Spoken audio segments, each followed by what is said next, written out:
Hey, good afternoon everyone. So nandito tayo ngayon sa SM Mall, Palawan at today po ay ang launching ng Skygo Motorcycle at ng Monarch Motorcycle po dito sa Puerto Princesa, Palawan.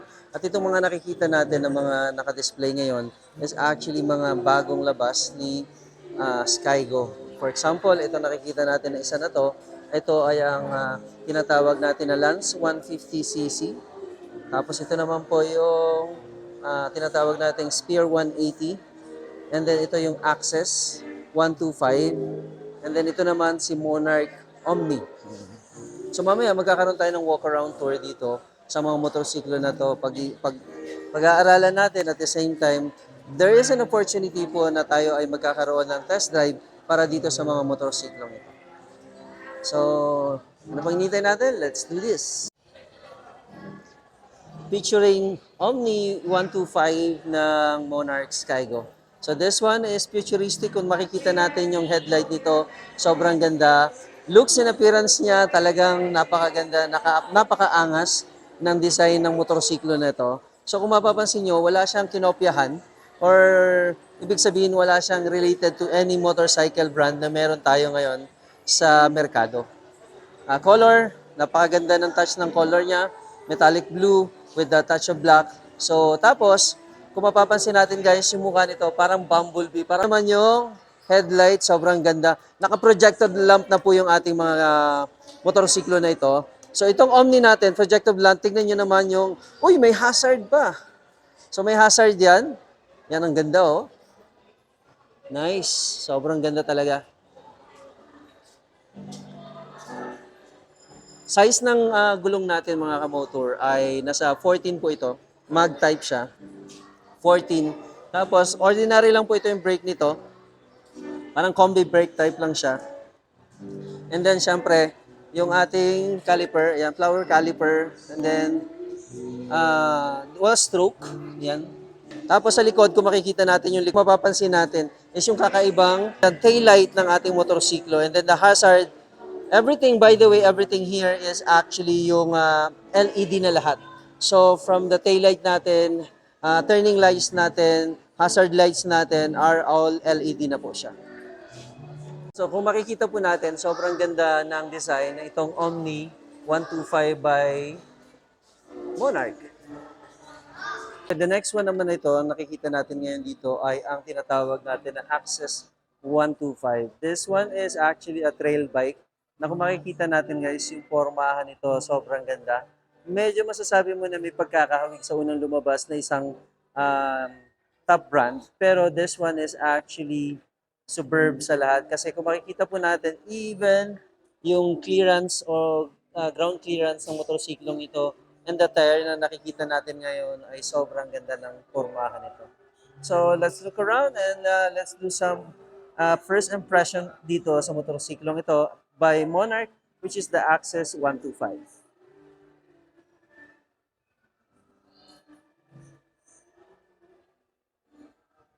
First thing first, ang makikita mo at mapapansin mo dito is yung unique na modern headlight niya. So yung makikita natin pabilog na yan is a daytime running light niya. At the same time, meron siyang maliliit.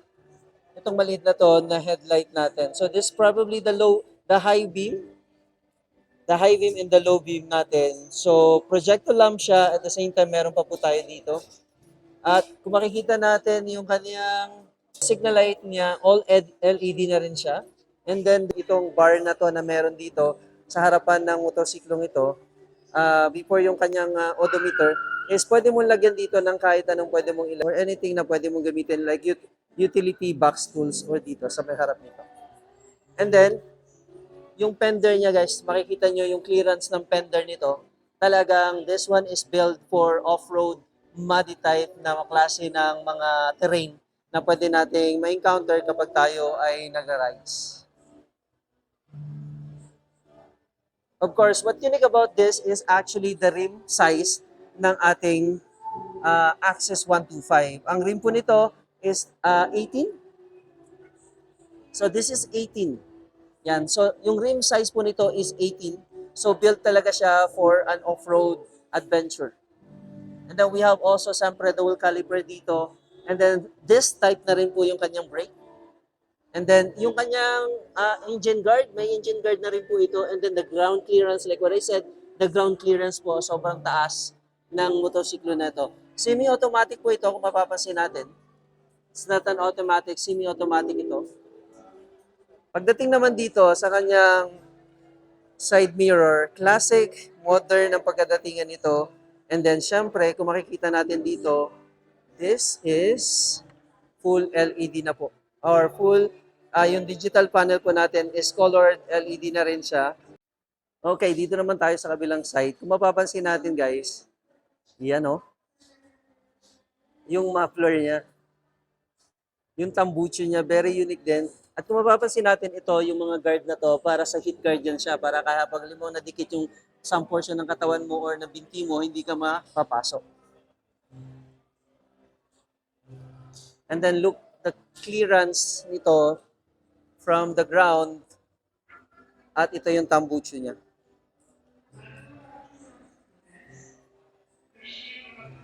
So, ito, headlight, taillight natin, LED na rin po yan siya.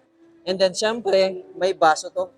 So, kung ma-adjust ito, maganda ito, for example, kapag nagbabiyahe tayo, medyo mabigat yung dinadala natin, we can adjust this. At kung mag-isa lang tayo, pwede rin natin i-adjust siya para medyo smooth yung takbuhan natin kapag nag-off-road o nag-trail bike tayo or trail trekking. So, of course, yung kanyang preno dito sa likod, yan, drum type pa rin siya. Drum type. And then yung gulong natin kanina sa harap ay 18, ito naman ay 17. Pero kung makikita natin, napaka-brusko, nakapakataba nitong gulong nito sa likod. And by the way, yung gulong natin dito ay dual sports na rin yung datingan ng ating Access 125. Now, what unique about this also is kasi naka-prepare na rin po itong pwedeng paglagyan ng top box mo. So, pwedeng tanggalin ito, natatanggal ito, yan.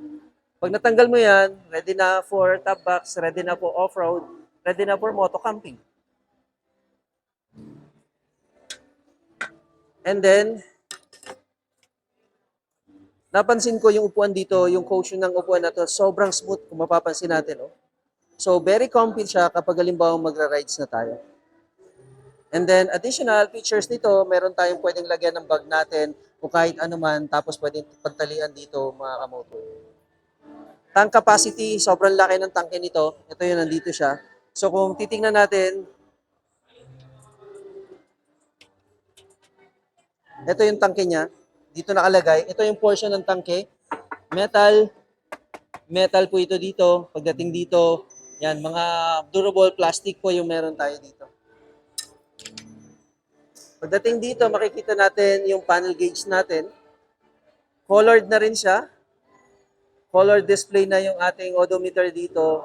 So kahit na medyo maaraw, kitang-kita mo pa rin yung panel gauge natin. Dito, makikita natin, mapapansin natin dito, meron tong, ito yung pass niya, high-low beam natin, high-low, turn off ng ating lights dito.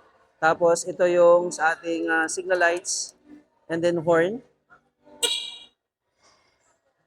Pagkatapos dito naman po ay yung turn on switch natin, starting natin, tapos kill switch natin dito sa kabila.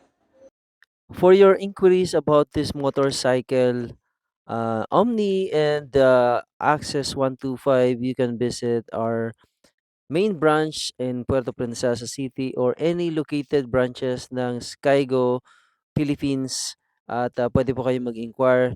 So for Palaweños naman po, you can visit us at Barangay San Miguel, Puerto Princesa City.